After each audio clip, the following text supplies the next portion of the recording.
Tadi iya geus kieu kumaha urang? Hah? Geus kieu kumaha? Geus kieu maneangan duit loba, tapi ulah poho ibadah. Ibadah ge perlu karena pangeran moal ngarobah nasib jelema, lamun jelema eta teu ngarobah nasibna sorangan. Atuh dek ngarobah kumaha? Atuh syariat, Teu timu. moal bilih dina Islam eta diayakeun syariat hakikat. Nya, urang nu bisa nyariat hakikatna datang ti Gusti Allah. Selama orang masih bisa nyariat, masih bisa berdoa, saya sana orang serah ke Gusti Allah. Nah, yang pusing-pusing, ya itu mah urusan pangeran.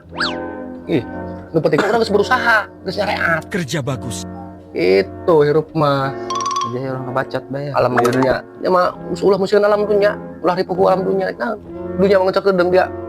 Nu dipikir ngedek engke kumaha? Paeh.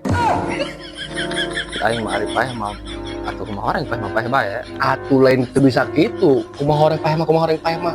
Paeh mah paeh bae kumaha. Di dituna eta kan urang bakal hirup deui. Paeh mah sakali hirup mah 2 kali, men.